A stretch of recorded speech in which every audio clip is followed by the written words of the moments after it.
What's up, gamers? DreamcastGuy here, and today we're going to talk about Elden Ring because it has now been about 36 hours since the DLC has officially released, Shadow of the Erdtree, and to me personally, I completely loved it. I did a deep dive review because I've killed every boss, I've done every dungeon, I found a ton of secret weapons. To me, it's more of Elden Ring, which I already was completely obsessed with. So I was a bit surprised to wake up today and see so much of the internet actually hating on it, saying this DLC is badly designed, too difficult, and straight up people are saying it's busted and they quit. And I want to take a look at it because I am a bit confused by this. I have to say, I don't consider myself some like 10 out of 10 gamer. I'm not saying you guys got to get good, but people saying it's unplayable is a bit strange. Let's get into it. Hi, hope you're having a great day. If you could, please give this video a like and subscribe if you haven't already. So here it is. Over on Steam, we're going to take a look at some reviews themselves, but it's funny because before it actually came out, there was a review from Eurogamer where the journalists who reviewed it said it was just way too hard. They said it was just too tough, the bosses had too much health, just too many crazy mechanics, and people basically roasted that guy and said, oh man, practice more, level up, figure shit out, you know? So it's funny because even Miyazaki himself basically said, look, I can't make the games easier. If I make our From Software products actually simple to beat, it completely breaks the game itself. So I'm not going to deny it. The DLC is tough. I mean, ask anybody. The Elden Ring DLC is made to completely kick your butt, but I feel like once you acclimate, once you kind of get used to that level of difficulty, it's a great game. Like Lucy James, she plays a ton of Dark Souls and Bloodborne. She is a big aficionado of the genre, and she's like, look, like the game is all I can think about. It's still got that same original Elden Ring magic, and even though it does kick your ass, it makes you happy when you finally win. So here it is, Shadow of the Erdtree. I'm still so surprised that people are turning on the game, but the reviews are actually mixed. A lot of people are still being positive because it's still incredibly good, but if you click negative reviews, so there's two different veins. A lot of this are people saying that it runs badly, which I can attest to. As a person that did, if you watched my review talking about all the bosses and stuff, there are some frame rate stutters, which I'm not used to. I have a pretty dang good PC. It's weird that the micro stuttering is still there, but here's the part of it that's more interesting to me, is the amount of people that are just bagging on this. The gameplay makes the game hard to recommend. Spastic bosses with jerky mechanics and a plethora of physical nonsense that just doesn't make sense for the bosses. You can spam weapon arts and chug your flasks and you'll run out of health sooner than they do. I mean, I think a lot of this is interesting because the difference of this DLC from standard Elden Ring or a standard Dark Souls is that typically you can power level. If something is straight up too hard, you can leave, you can kill minions, you can spend XP to actually get just straight stats stronger. Whereas the DLC, it does scale. It definitely feels like it is perfectly made to always be the same level of brutally challenging. And personally, I like that. I actually think it felt more fair, that it was always balancing itself to perfectly be able to kick my ass, but I could beat it back.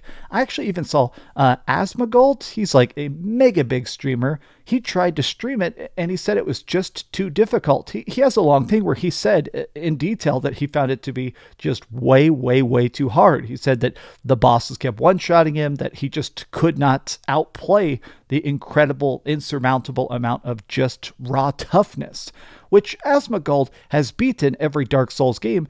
It's people like this whose opinion I actually value the most, because it is interesting that there are bosses in the DLC that are incredibly tough. One of them, I don't want to show the video of it. I fought every boss. One of them is Mesmer. I don't want to show a picture of it because obviously it just came out, but one of the final bosses is incredibly, he does way too much damage, way, way, way too much damage, but he has slow enough attacks that I feel like it's pretty easy to memorize it after you're willing to die 10 or 20 times, like kind of just sitting back and observing it.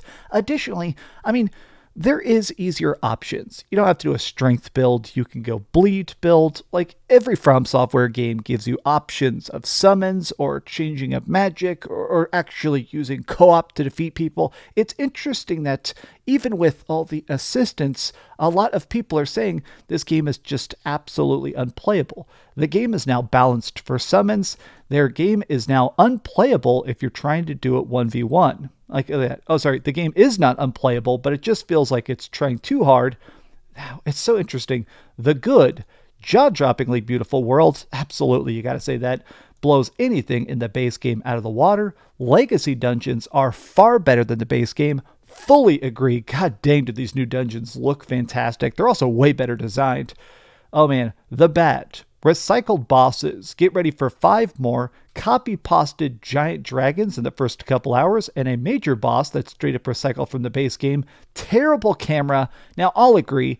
I think the biggest problem, and I complained about this in my review, is the problem that I feel like they tried to make a interesting mix of big outdoor areas and then indoor areas, but all the bosses are enormous. And I feel like trying to have enormous foes in some of the tight spaces, I died quite often from the camera just getting stuck on the environment and not being able to see myself. Like if you get too close to the camera, your character, when he's dodge rolling, disappears off the lens. So you can't see to properly time a dodge roll.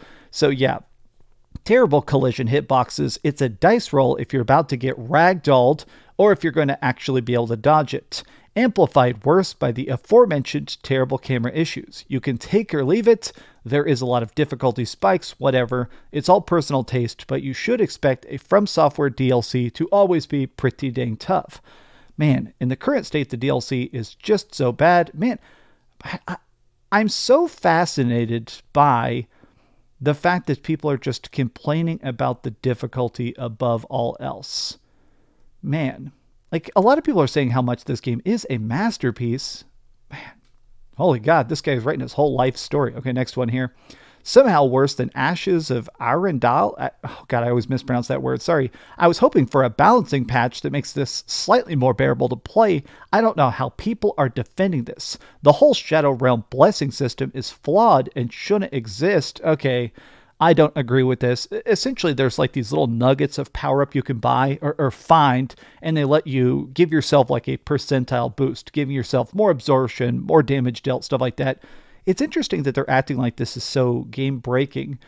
Say you're in game, a boss is dealing 80% of your health in one hit. Then you can go to your stat screen and you realize that 70% absorption against all attacks, the boss just deals that much damage. You're also only tickling him, so your 1000 attack power, the boss is just tanky. With these blessings right now, they are required unless you're having to no-hit every single boss for 30 minutes straight. Here's a crazy idea. What if the blessings didn't exist and the bosses were balanced instead?